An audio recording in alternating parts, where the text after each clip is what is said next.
Warthunder is a tactical mil-sim game all about the realism of shooting other tanks, planes, or boats.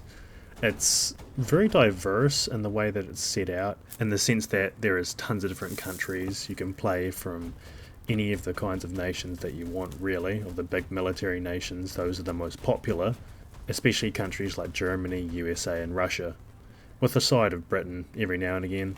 But on top of that, there are only a few game modes to choose from. Of course, there are only slices of the military lifestyle you want to choose, planes, tanks, or boats, but there's also arcade, realistic, or simulation. Arcade being you're slightly faster, slightly more mobile, and everyone can basically see everyone as soon as they pop into any kind of person's screen. It's shared with the entire team, and with a predictive indicator where you're supposed to aim and shoot / penetrate. Realistic is more realistic, I suppose. There is no predictive indicator of where you're going to shoot. You need to know these things. You need to know velocity. You need to know weak spots. Your vehicles are slower and slightly less mobile. There are more realistic tendencies that you need to watch out for when it comes to monitoring your vehicle, which is fair. That makes sense. But simulation is like a whole nother ballpark where it's first person. You can't see anything outside the first person perspective. Things are locked and there's no peeking around corners, no nothing like that. Everything's slow, methodical. It's quite strategic, and it's easy to say that game mode is almost dead. There is also a PvE mode in the game that no one really talks about. It gives you slightly less research in SL per match, and it takes like 30 minutes to play a whole match instead of say 15.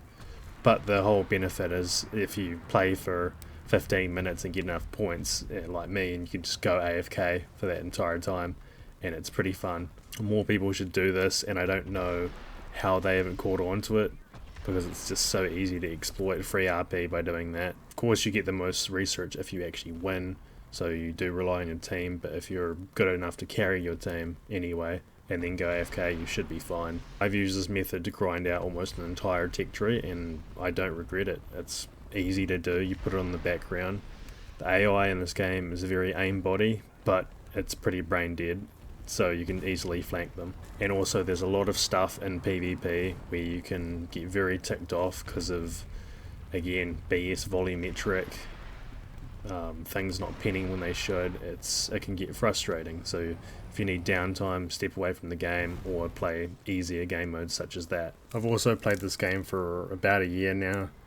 It's given me a lot of time to understand things, how everything works, and when you go into this game, just give it time, patience, and you'll be bound to have tons of fun.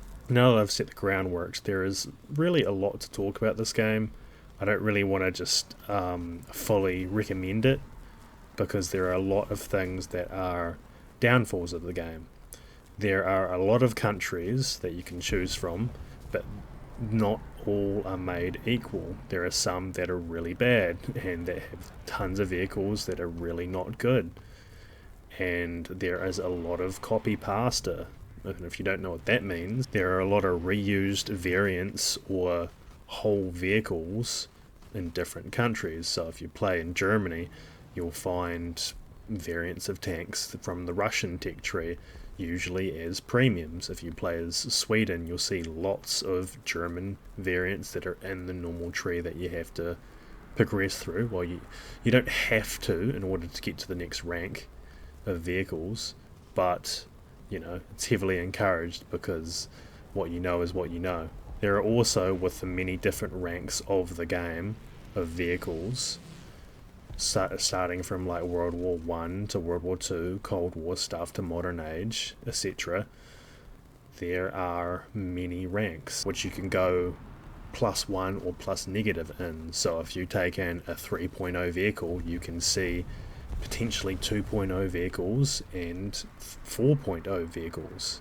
And not everything is made equal, as I was saying. There are some tanks, planes, boats, but no one plays naval, that are not made equal and that are blatantly overpowered, at least compared to their peers.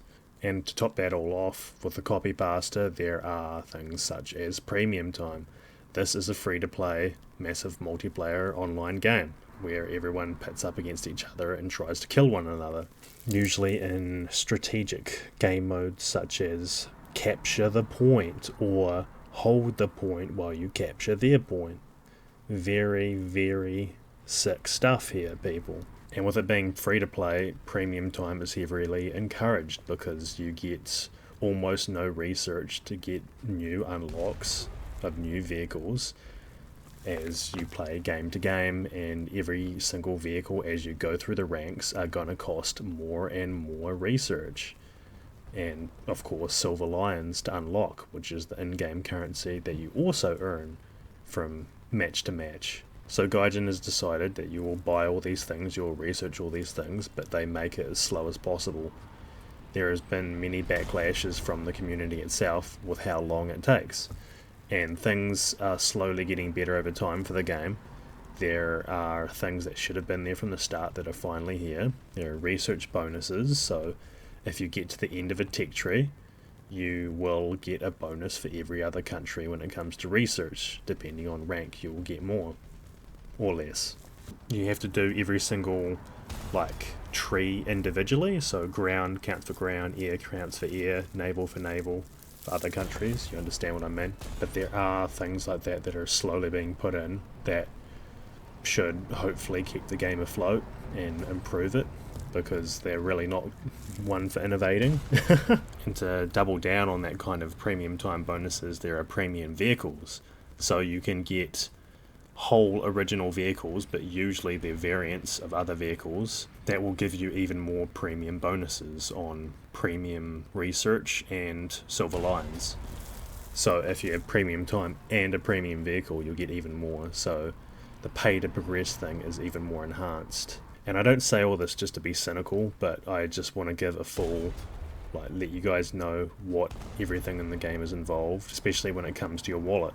Because it is a free game, and there are lots of free games that of course try to get money out of you. That makes sense. But if you're into slow methodical games, give you time to think as you go to the main point, kill a few people on the way, maybe get killed yourself. I wholeheartedly recommended it because it is fun. It can be fun. It is usually frustrating though, so be aware of that. There are many finicky things about the game. Volumetric, realism, bouncing off shots, off angles, is very poorly made into the game. There is the predictive indicator on arcade if you're going to pen other tanks or not, and traces for planes, so your lead indicator. They're not completely accurate though. You will get non-pens, you'll get ricochets, you'll get a lead on planes and you'll shoot there and it won't hit them. Yeah, it's all poorly made, so you've got to take everything with a grain of salt. You've got to do your best not to get too invested to the point where you get mad at the game, because then you'll burn out and you're not going to have any fun. And if all you want to do is chase the carrot on the stick and grind through rank to rank, it's not going to be fun. I'm actually telling you this, if anything you take out of this video, do not go past rank, say 4. 4 and below is where the most fun of the entire game is, and if you played through the game you'll most likely agree with me. Top tier is a very fun time to experiment with cool modern vehicles, but at the same time it's a completely different game. It is insane the things you need to know and how you need to play. It is ridiculous. But with that being said, I hope you guys enjoyed this. I tried not to rant too much about this.